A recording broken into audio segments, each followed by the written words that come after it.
damage, however small, but it becomes cumulative. All right. Satan plans. Now, if Satan plans, we're talking about how to resist temptation. If Satan plans our overthrow, do we not have to plan our resistance? Amen. Amen. Then we think, what situations can I avoid? What can I avoid? Let me refer you to a man in the Bible who was an expert at avoiding. Now there was a day when the sons of God came to present themselves before the Lord, and Satan came also among them. And the Lord said unto Satan, Whence comest thou? Then Satan answered the Lord and said, From going to and fro in the earth, and from walking up and down in it. And the Lord said unto Satan, Hast thou considered my servant Job? That there is none like him in the earth, a perfect and an upright man, one that feareth God, finish the verse, and escheweth evil. That's a strange word. What does eschew mean? Hate. All right, hate, give another word. To shun, avoid. Now what do we read in 1 Thessalonians chapter 5, verse 22, I believe it is? Abstain from what? All appearance. Now, not abstain from evil, which is so obvious. Abstain from all appearance of evil. Amen. Now, that's a high level of thinking.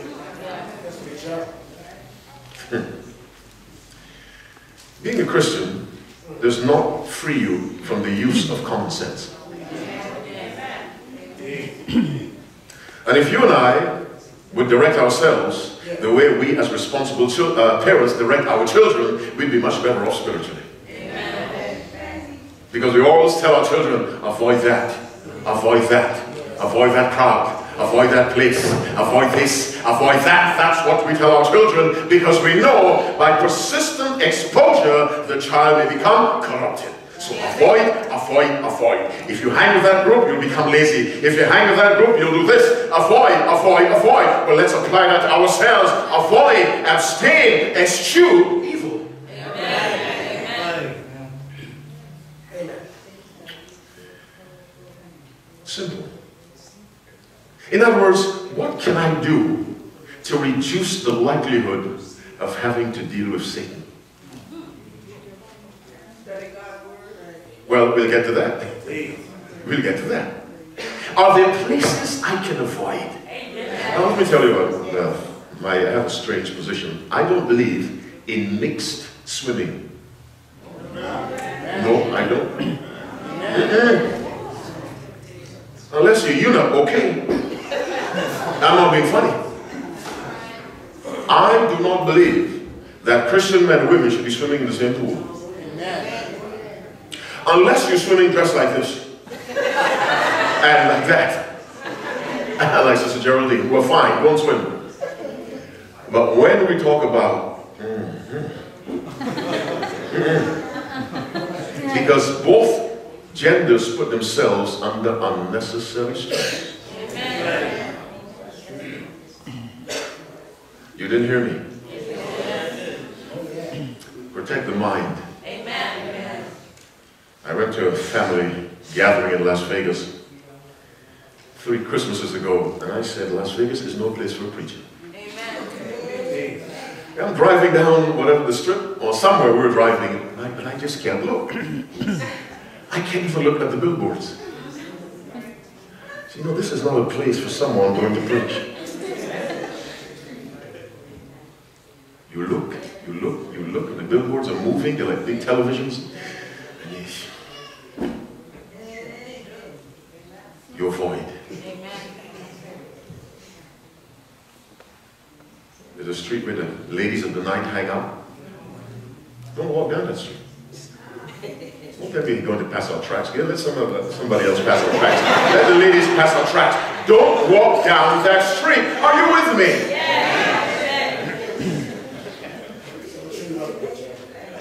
Thank you, my brother. We get ourselves into so much trouble. And we blame Satan for everything. As I said, I'm not trying to absolve the devil. I'm simply saying God gave us common sense. Jesus says, if an army comes against another army, would you not sit down and determine, well, can I fight against that army? Do I have enough men? That's using your common sense. So Satan comes when we're weak. Here's another thing about Satan. Notice what he said to Christ in verse 3. And when the tempter came to him, he said, if thou be the Son of God, command that these stones be made bread. Now, why would he bring a temptation of food? Because Christ was hungry. Again, Satan not only comes at our weakest, he fits the temptation to our condition.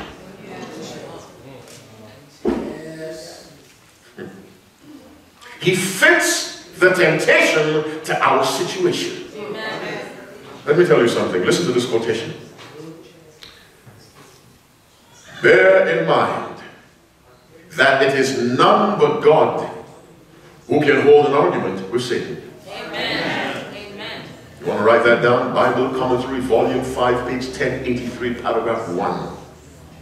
Bear in mind. When someone says bear in mind, you better listen to what's coming. It is none but God who can hold an argument with Satan. Amen. And win, of course. Amen. He fits his temptations to our weaknesses. All sinners don't commit every sin under the book. Are you with me? Amen. That's right. All people who are lost won't be lost because they committed every sin possible to a human being. All those who are lost will be lost ultimately because God was not the God on the throne of their heart. However polite they were, educated, cultured, and well-traveled and well-spoken, God was not the God sitting on the throne of their heart. That's why people are lost. Amen. Not because they committed every possible sin. Most people commit very few sins. But you're not saved because you commit few sins. You're not lost because you commit few sins. You're lost because God is not your God. You've not given your life 100% to His control, His direction, His divine rulership. Amen. And so why did I say that? Satan doesn't come with every temptation to every person. That's what I'm saying. The devil may not come and tempt any of us to rob a bank, or to put some dynamite under your neighbor's house. But he may come with a temptation, certainly that suits us. Chocolate bar. Say that? Chocolate bar. All right, a chocolate bar. I didn't say that. My brother said that. My handsome brother. Yes, he comes with a temptation that he knows we are likely to commit. Why did I give the quotation? Bear in mind, it is none but God who can hold an argument with Satan, because you and I, without God's help, are no match. I don't care how many degrees you have or don't have, how many books you read by Aristotle, Plato, and Socrates. You and I are no match, because when you're dealing with Satan, you're dealing with the second greatest power in the universe. When Gabriel came up against him, Gabriel had to call for help. And so Satan comes at your weakest and mine. He matches the temptation to our situation. I've been talking a lot about him, now let me talk about us. As represented by Christ. Amen. Verse 4 of Matthew 4. But he answered and said, it is, say those three words with me, it is written. It is written where? In the Encyclopedia Britannica? In the Constitution of the United States? In the writings of Buddha? In the writings of Confucius? In the writings of whomever? Where is it written? In this book. It is written, man shall not live by bread alone, but by every word that proceedeth out of the mouth of God. Now when Jesus, in his weakness, held on to the power of God's word, Amen. Satan switched. Amen. Let me tell you quickly before I forget, God does everything through his word. Amen. He creates through the word. He saves through the word. He sanctifies through the word. He forgives through the word. He exposes our motives through the word. He gives us a sense of right and wrong through the word. It is all through the word, and we have power to resist through the word, plus a personal effort. And so when he said, command that these stones be made bread, another thing to observe about Satan, many of his temptations don't look bad. Now where was Jesus? In the wilderness. Who owns the wilderness? I mean, at a human level, who owns the wilderness? Nobody. Who wants to own the wilderness? Now here's some smooth-looking rocks in the wilderness. All Satan said, take one of these stones that nobody owns and turn it to bread. That's right. And save your life. Does that sound like a bad thing? No, it doesn't sound like it. But any agreement with sin is danger. We must obey one person, God. And if Satan said, turn stones to bread and live, and God says, lie down and die, lie down and die.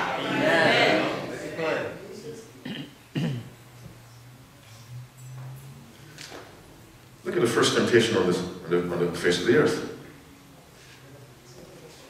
Now the serpent was more subtle than any beast of the field which the Lord God had made, and he said unto the woman, Yea, hath God said, Ye shall not eat of every tree of the garden? And the woman said unto the serpent, We may eat of the fruit of the trees of the garden, but of the fruit of the tree which is in the midst of the garden, God hath said, Ye shall not eat of it, neither shall ye touch it, lest ye die. And the serpent said unto the woman, Ye shall not surely die. Verse 4 of Genesis 3. Verse 5 says, For God doth know that in the day ye eat thereof, then your eyes shall be opened, and ye shall be as gods, knowing good and evil. Satan presented sin. He presented his temptation as a source of blessing. So God said, in the day thou eatest thereof, finish it for me, thou shalt surely die. Satan says, in the day thou eatest thereof, thou shalt be as gods, or live. The precise opposite, but presented in a way that made God look bad. Go back to my human examples again. Don't get angry. Here's a lady, 32, no husband. She's in the church. All the men in the church are rotten, so I hear all the time. And some people are telling her, look, you know, your clock is ticking or whatever it ticks. And get a man, get a man. Clock is ticking. And the devil convinces her, God doesn't love you. If he loved you, wouldn't he see you under all this stress? Going home alone to eat TV dinners. Doesn't he see that? You're still a young woman, strong. He made you that way. He doesn't care. Here's a nice man, has a job, works at a bank, wears a tie. He's not in the church, but he's not in jail. He has no police record. He's not on probation or parole. Nice fellow. So what? He's not in the church. Convert him. That's Satan, you see. That's Satan. He presents something that looks so reasonable that to go against it is to make you cruel and hard and cold and heartless. How can you deny that, young lady, the companionship of a man when God put man and woman together? Then the Spirit of God says, be not unequally yoked together with unbelievers regardless of your condition. That's right. That's right. Amen. That's why I mention obedience so often. A simple decision just to do what God says solves all these problems. So the question is not, I am a single woman, or I'm a single man, and I have 2 children, you know, I'm 40, I'm still young, 2 little boys to raise, need a woman to help me, pick any woman who walks by. No, that's not the question. The question is, what did God say? When you identify what God says, do it. And leave God with the consequences. Because Satan knows how to bring attractive temptations.